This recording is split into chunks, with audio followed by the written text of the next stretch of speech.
साथियों नमस्कार, मैं कमल शुक्ला और आप देखना शुरू कर चुके हैं भूमकाल समाचार। आप जानते हैं भूमकाल समाचार जन सरोकार की पत्रकारिता के प्रति प्रतिबद्ध है।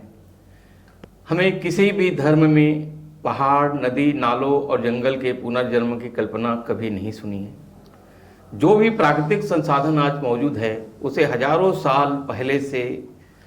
साल पहले के लोगों ने हमारे लिए संरक्षित रखा है और दुनिया के हित में है कि हम भी हमारे बाद जो आने वाले हजारों साल के लोग आएंगे उनके लिए हम सुरक्षित रखें।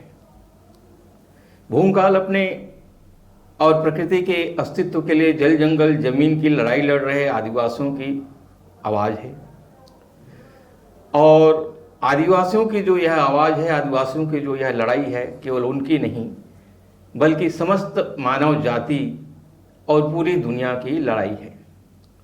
आइए अपने खुद के अस्तित्व को बचाने के लिए इस भूमकाल अभियान का हिस्सा बने और भूमकाल में तमाम अन्याय से जुड़ी खबरों को लेकर लगातार बने रहें, जहां समानता और हक के लिए हर प्रकार की सत्ता के लूट के खिलाफ और दमन के खिलाफ संघर्ष में सहभागी बने।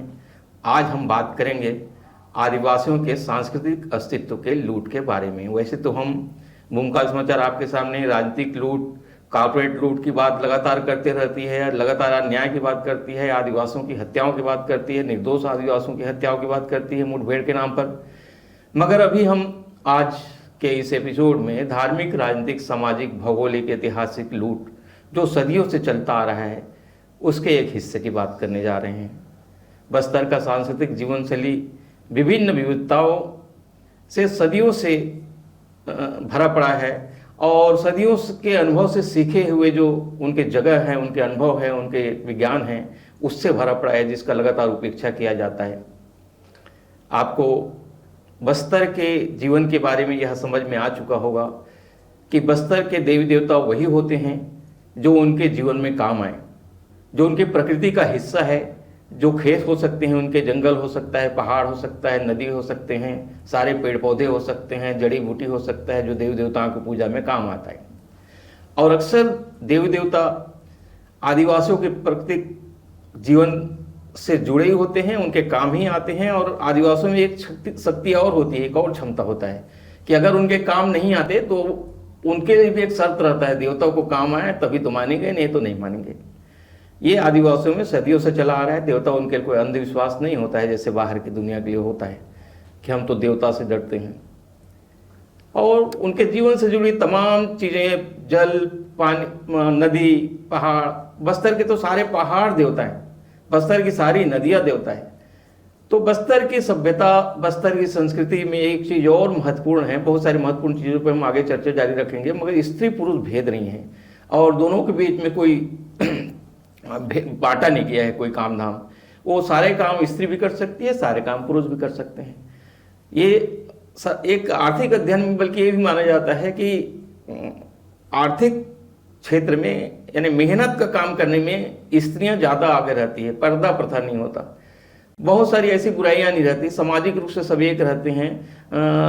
पुजारी, गायता, वहाँ का मुखिया, ये सब में कोई भेद नहीं रहता।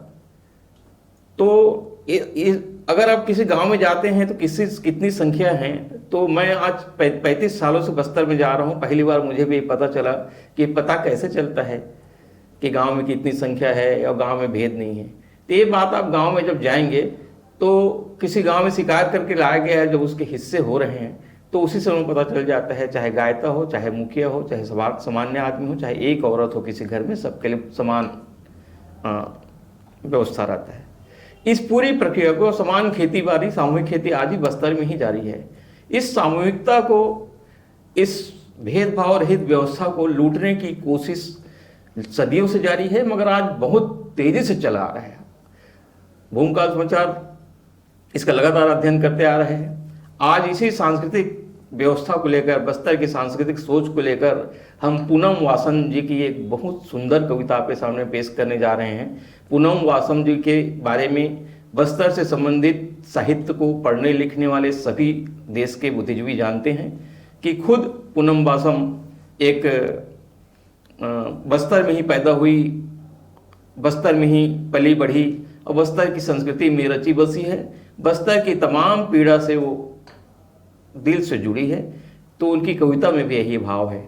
आइए हम पूनम वासम की कविता को आज सुनते हैं और जानते हैं कि बस्तर का सांस्कृतिक पक्ष कैसा है।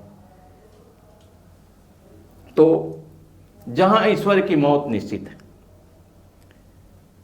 आश्चर्य हो रहा होगा दोस्तों आपको कि ईश्वर की मौत, मगर हाँ, ये केवल पूनम वासम की कविता नहीं है, बस्तर की संस्कृति का हिस्सा है। हमारे बस्तर में ही एकमात्र ऐसी चीज है कि वहाँ ईश्वर मारा जाता है, ईश्वर मरने के लिए पैदा होता है, और जहाँ ईश्वर को सजा भी होता है, जहाँ ईश्वर का इलाज भी किया जाता है, जहाँ ईश्वर को पैदा भी किया जाता है, और ईश्वर आदिवासियों की शर्तों में ईश्वर बने रहता है। तो आइए पूनम वासम की कविता की ओर फिर से वापस लौटें। जहाँ ईश्वर की मौत निश्चित है, सब ने बांट लिए हैं अपने अपने ईश्वर, जंगल, नदी, पहाड़, हमारे हिस्से तो पहाड़ ही आए। सब ने बांट लिए हैं अपने अपने ईश्वर, जंगल, नदी, पहाड़ ही आए हमारे हिस्से। हमने गढ़ा अपना देव अपनी शर्तों पर, हमारे हिस्से जंगल था सो हमने लकड़ी में प्राण फूंक दिए। हमने ईश्वर की बनाई हुई दुनिया में अपने हिस्से का संसार अकेले ही रचा। तुलार पर्वत ने किसी चित्रकार की तरह आंगा की तस्वीर उकेर दी पत्थरों पर, ताकि पहचान सके हम अपना देव। हमारे हिस्से पहाड़ थे सो हमने पहाड़ों की कठोर भाषा में तय किए अपने जीवन का मूल मंत्र। देव की नाल काटती गांव की औरतें शल्य चिकित्सक की भांति सतर्क होती है, जैसे किसी ने कंप्यूटर में भरा हो कोई सॉफ्टवेयर। वैसे ही वो भरती हैं आंगा देव के हृदय में।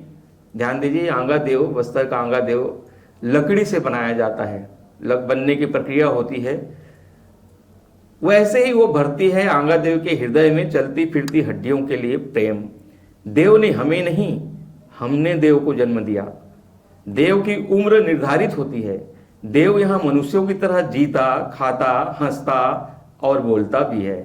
देव की मनमानी की परिधि तय है। धर्म ने ईश्वर को बांट दिए, परंतु हमने देव को। कामदेव यहाँ मूक दर्शक की भूमिका में नहीं आते। संकेतों में संवाद की प्रक्रिया चलती रहती है। भक्त की मांग पूरी करना देव की पहली जरूरत है और पहली जिम्मेदारी है।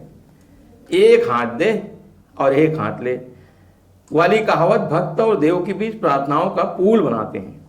मनुष्यों की बनाई हुई दुनिया की सारी ईंटों को एक दिन तो भरभरा कर गिर जाना है, फिर देव कैसे अजर-अमर हो सकते हैं। हमारे हिस्से नदी आई थी सो हमने सौंप दिया नदी के पानी को देव के हिस्से का सारा पुण्य। आंगा देव अब देव नहीं बल्कि सुमारू की देह बनकर पुनर्जन्म लेते हैं। बस्तर की मिट्टी में जहाँ ईश्वर की मौत निश्चित होती है, बस्तर की मिट्टी में जहाँ ईश्वर की मौत निश्चित होती है, वहाँ मनुष्य के जिंदा रहने की गुंजाइश बढ़ जाती है। धन्यवाद पूनम वासम जी आपकी इस अच्छी कविता के लिए, और दर्शकों आप सबको भी धन्यवाद। मैं कमल शुक्ला, आप देखते रहिए भूमकाल। आदिवासियों की सभ्यता, आदिवासियों की संस्कृति, आदिवासियों की हर प्रकार के लूट के खिलाफ भूमकाल समाचार। धन्यवाद।